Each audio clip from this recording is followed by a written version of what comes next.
qu'en vrai, tu sais, aujourd'hui, on déculpabilise un peu. Tu sais, on fait des petits trucs pour sauver la planète, genre ouais, moi j'éteins la lumière quand je me brosse les dents.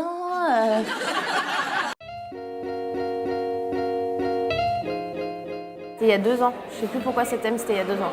Je suis très fière. Et en même temps, je pense que je vais le prendre 2 fois cette année. Donc en fait, je suis une merde. Ouais, ça vous arrive de manger végétarien pendant 2-3 jours? Mais non, t'es quand même vachement plus jolie, quoi. Tu sens ta bonne mine, t'as le ventre plat, t'es là, ah mais ça existe vraiment les fibres? Moi je pensais que c'était un truc comme les Illuminati. Non, je suis végétarienne repentie, flexitarienne, je sais pas. Je cuisine vegan à la maison, mais sans faire exprès, parce que je sais pas très bien cuisiner et c'est plus facile de faire des légumes. Non, non, pas le McDo. Five Guys, parfois. Non, il faut pas dire. Non, j'aime les ramen, j'aime les nouilles instantanées. C'est très mauvais en termes de sodium et de santé, mais c'est moins viandard, je sais pas. Je suis pas une bonne personne. Des marques indépendantes et si possible pas des fibres synthétiques. Pas de suremballage dans la grande distribution, la mobilité douce qui soit facilitée et qu'est-ce qu'on pourrait faire de plus, mieux, bien? Oh, bah une petite taxe d'aéroport, qu'on arrête avec ces petits low-cost qui veulent rien dire de faire le tour du monde pour 40 balles, ça suffit maintenant. Il y a des choses très bien chez nous, à côté, pour le même prix, en train.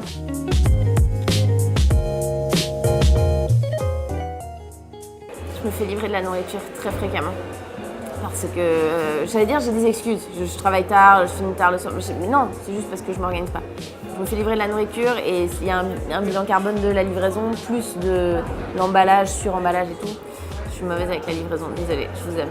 Les pizzas qui arrivent chez moi à 3h du matin.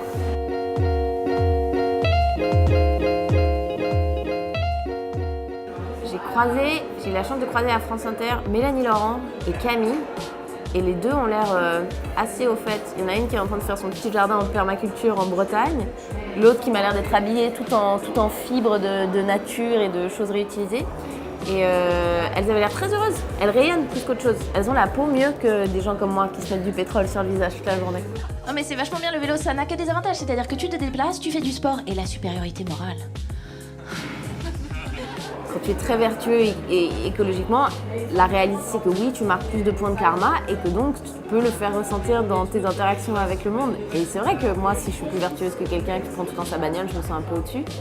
Après, je pense qu'il faut réussir à faire tout ça dans une optique justement de partage et de bienveillance. Si on marque des points de karma, peut-être il faut les partager avec le monde plutôt.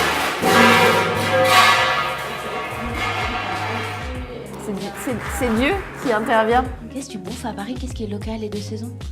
Qu'est-ce que tu manges? Des mégots? Qu'est-ce que tu bouffes?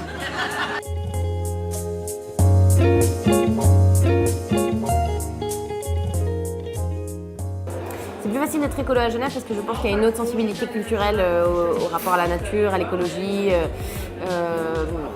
à des politiques de respect de l'environnement de manière générale. Et puis c'est une plus petite ville, donc plus petite ville, plus petite échelle, c'est plus facile d'être à vélo ou à pied. Cela dit, il y a des gros problèmes d'embouteillage et de communication à Genève, mais quand même. Et puis peut-être que parce qu'on voit la nature toute la journée, dans beaucoup de villes suisses, on se rend un peu plus compte que c'est précieux. Quand tu es dans une grande métropole, a priori, tu vois le ciel une fois tous les 12 jours. Donc peut-être c'est un peu plus facile pour ces raisons-là à Genève de respecter un peu l'environnement.